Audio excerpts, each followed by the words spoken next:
The Killers of the Shadow Moon is here. And boy, I was excited for this movie because, hey, it's Scorsese. I don't remember it. You know? Goodfellas, Casino, Raging Bull, Taxi Driver, Gangs of New York, The Departed, Wolf of Wall Street. I mean, how can you lose with this guy? And then again, 2019, you had The Irishman, the 3.5-hour plotting epic with a de-aged Robert De Niro that looked absolutely terrible. So I was a little bit worried, but at the same time, you have to go see these movies. So what do I think of The Killers of the Shadow Moon? Well, it's been about 2 or 3 days. It's been crystallizing in my brain. And you know, I read somewhere once that a great movie is one that you can't bear the thought of dying without seeing again. And when I walked out, I said, you know what? I don't want to see this movie again. But now that the days have passed, it's starting to grow on me. There is some majesty here, some mastery. It is some kind of flawed masterpiece. And I'll tell you this, it is dark, it is stark, it is brutal, it is bleak. There is very little joy to be found in this movie, but at the same time, it is beautiful and emotional and moving. And on the flip side, it is long. And as wonderful as the movie was, I cannot deny that somewhere around the third hour, it really started to drag for me a little bit. As all modern Hollywood movies seem to be desperately searching for an editor, I think this one is too. And the ending, the last 5 minutes of this movie is so bad. It is so disgustingly terrible. I don't know what Scorsese was thinking. He's high off of his own coffee and literally almost ruins the entire movie. But let's put that aside. We'll talk about that later. The Killers of the Flower Moon is worth seeing. It's essentially like The Departed and Apocalypse Now had a baby. You have the beauty and the absolute depressing starkness of Apocalypse Now combined with that kind of who's who betrayal. Everybody's got an ulterior motive of The Departed. And the police in The Departed are now being played by the Native Americans in this movie, the Osage, who definitely have a very sympathetic light shown on them. Everyone else in this movie is completely unrecoverable. I think everyone in this movie should die except for the poor Native Americans. And actually, kind of on further thought, I almost wish they showed a few bad ones, because I truly think that when you show all races and minorities as capable of evil, it gives them agency, it gives them power, but not so much the case here. And speaking of Native Americans, or I might lapse into Indians, I've always been fascinated with the culture because when I was walking across the U.S., God knows, 15, 20 years ago, I actually ended up staying with the Apaches for 4 or 5 days. And I told them, I'm German, my name is Peter. And I did this because everyone told me if I walked through there and told them I was a white American, they were going to kill me. But they took me in due to that lie, and I had a wonderful time with them. And it reminds me of a specific incident where I was staying with them. We'd gone out to do a tribal dance. I was the only white man there, playing drums, singing in the full moonlight. It was amazing. It was an incredible moment that touched my soul. And yet, just as it was coming to its apex, one of them fell over, passed out, alcohol poisoning. They had to take him to a hospital. And I thought it was a perfect metaphor for what we had done to these poor people who, for the most part, you know, unless they have a casino on the reservation, are just kind of living shadows of their former lives. When you go out to these massive Indian reservations across the U.S., poverty, alcoholism everywhere. And, the white man's firewater has never gone down with these people well. So it's bittersweet, it's sad, and I'm very happy when a major Hollywood movie is addressing some of this stuff. It is interesting to me. And at the same time, of course, you have Leonardo DiCaprio and Robert De Niro here, and Martin Scorsese basically made these guys' careers. They are intractably interlinked. They are blood brothers. He cannot do movies without them. But who's complaining? Usually it's all the more better for it, and we may not see them in a movie again. God knows, aging Hollywood, how old is Robert De Niro now? How long is he going to make movies? But, it's interesting for me because I was sitting in the theater and I realized that every single person around me was probably 50 to 60 to 70 years old. I don't think that this is going to resonate with the youth of today.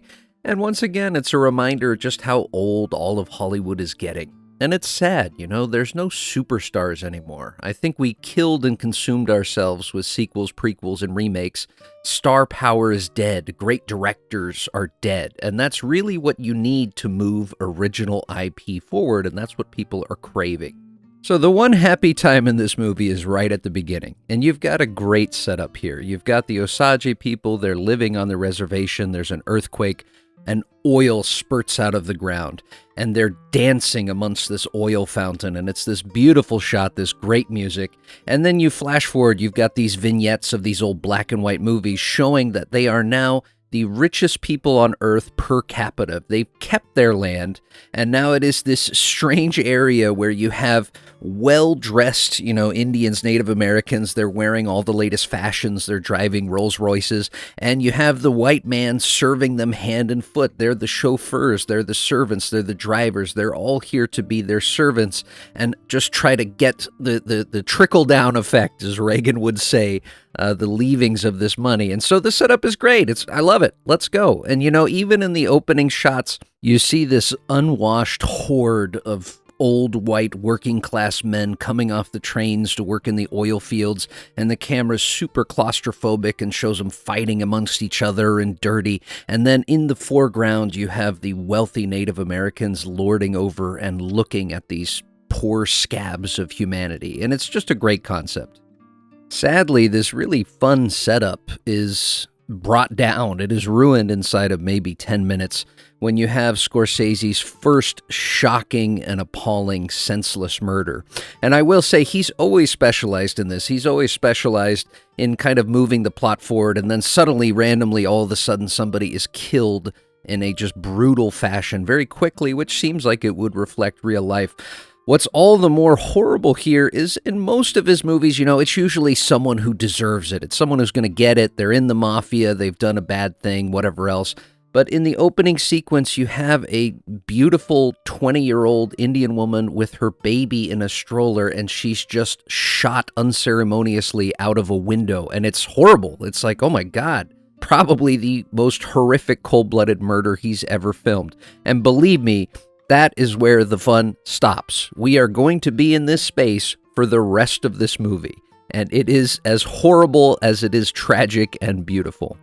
So, something is afoot on this reservation, and it quickly becomes clear that members of the tribe, full-blooded Indian members of the tribe, are being murdered back and forth mysteriously with no investigation. There is something very dark at work here.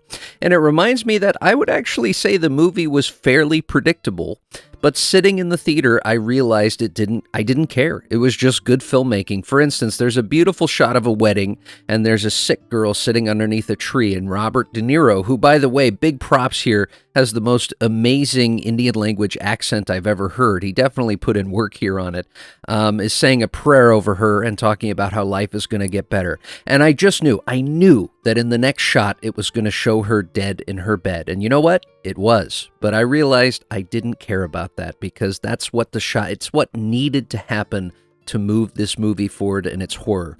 And so as the movie progresses and things just get darker and darker, you realize it's not just some kind of random conspiracy that's killing these people off. It is truly a white man versus the Native American movie. The entire town is dead set on cleansing these people from the earth. And with every scene that progresses, every 10, 15, 20 minutes, you get another revelation of just how horrifying and how deep this goes. So let's talk about Leo, huh? Big old Leo DiCaprio.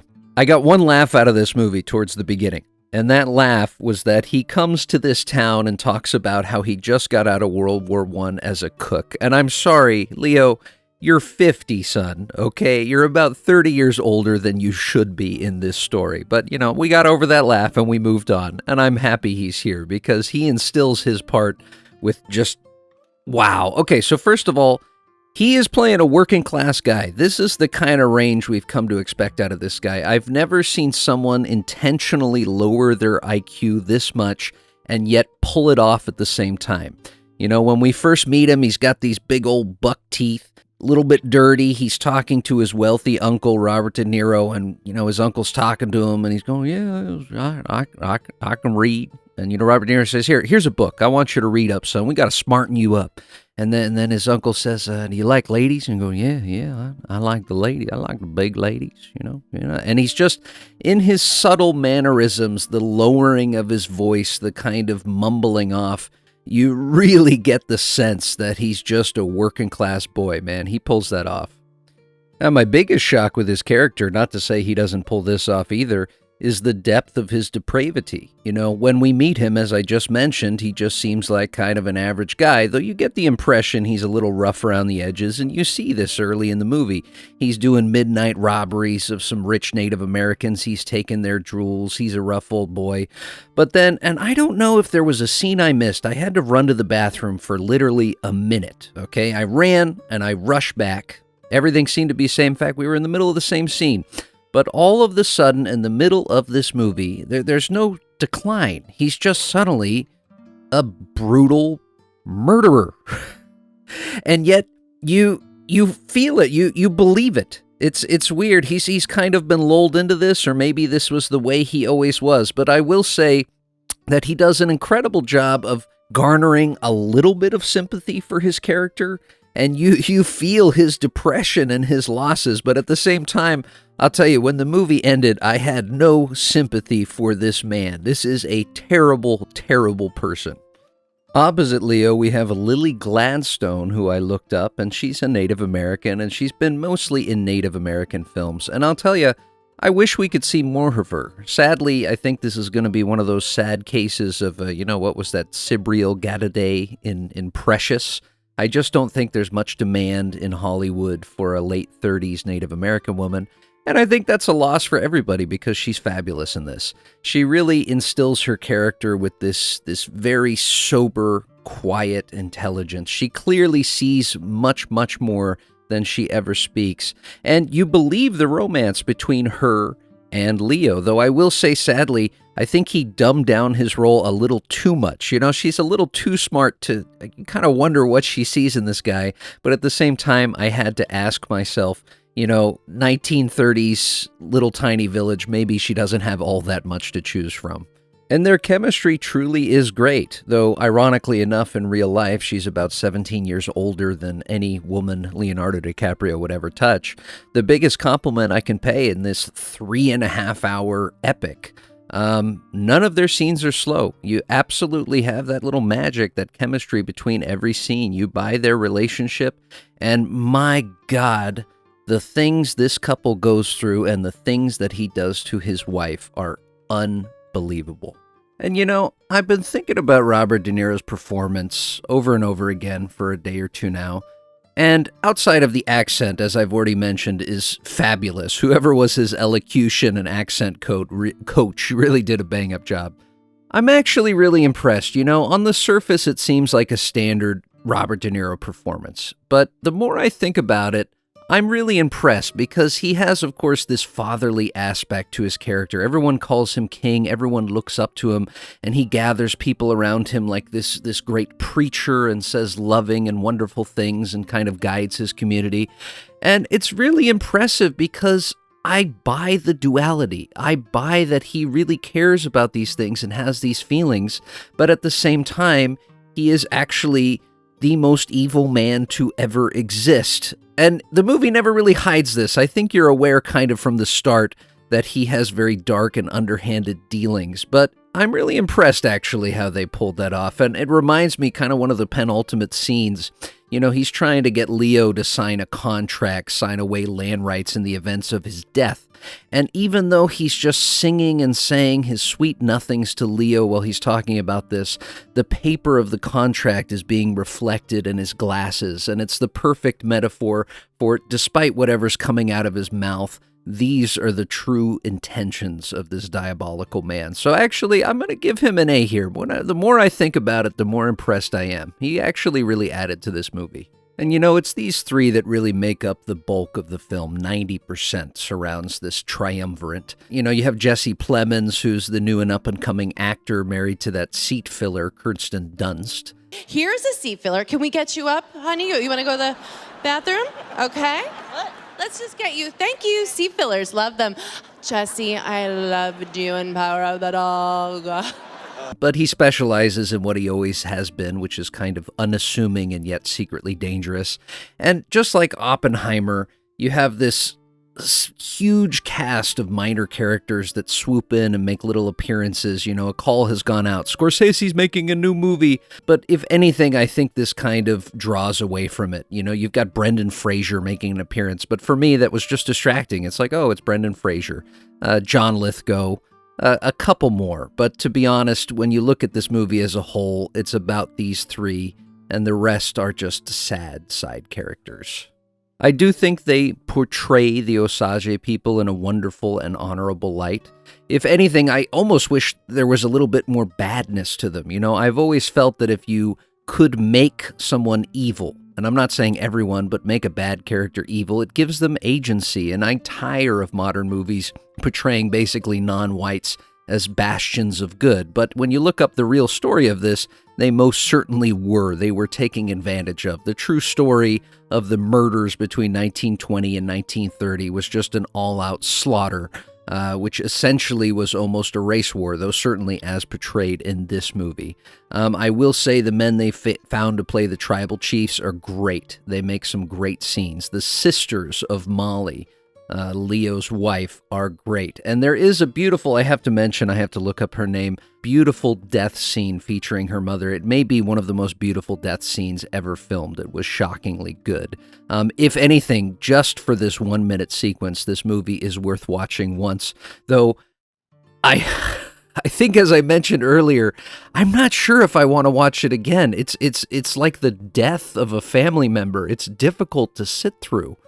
It reminds me of The Revenant, you know, not notwithstanding that they're both starring Leonardo DiCaprio, but The Revenant is an amazing movie. But do you sit down and want to have a good time and be like, oh, let's watch The Revenant, that was great? No, it's something you can only do every 5 years or so. The movie is just, it sucks the emotion and energy out of you. It's just too much. It is not for light viewing.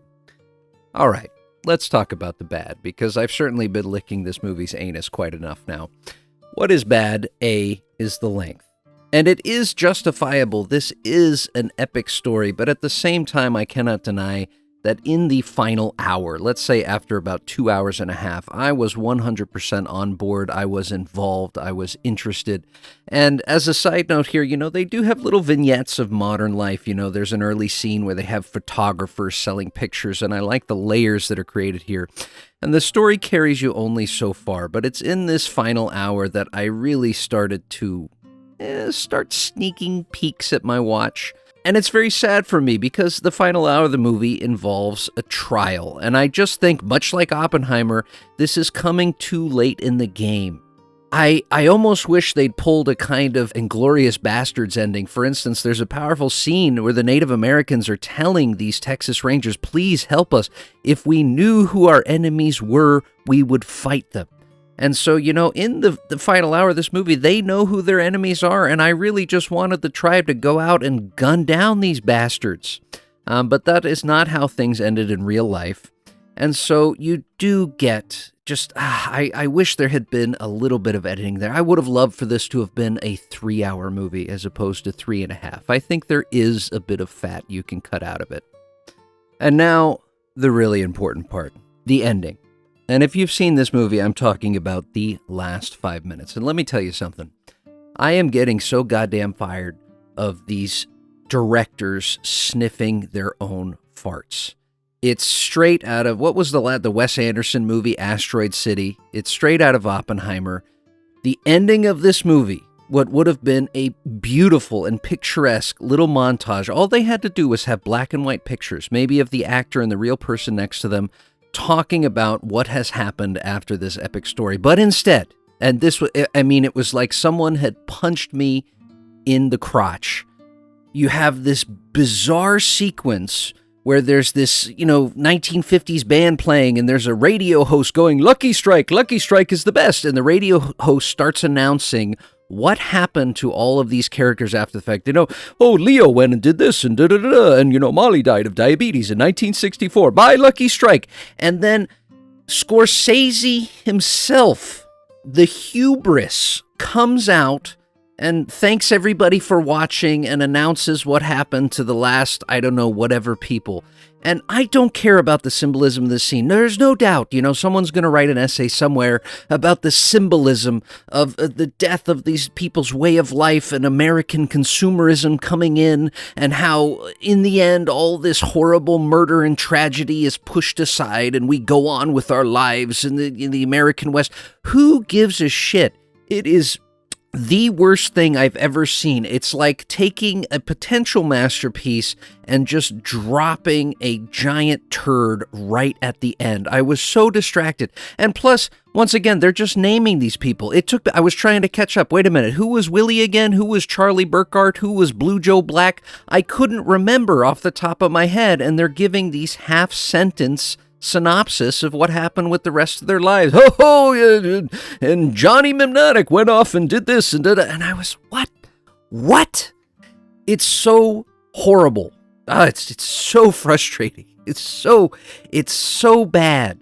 Like, why do you follow the path of traditional, beautiful, amazing movie making and then stick this afterbirth at the end of it? It's so bad. So, in conclusion, after I breathe that frustration out, go watch this movie. I think it's important. I think it's beautiful. I think the performances are great. I think it's interesting. And baby, it is depressing. Do not watch this movie if you want to leave it in a happy mood, because you will not. But there is some kind of greatness to it. Thank you for joining me. Please consider subscribing. No longer for trying to regain my life's love. I've given up on that front. But subscribe for me so I can grow this channel and make more movies. Anyway, I'll see you later.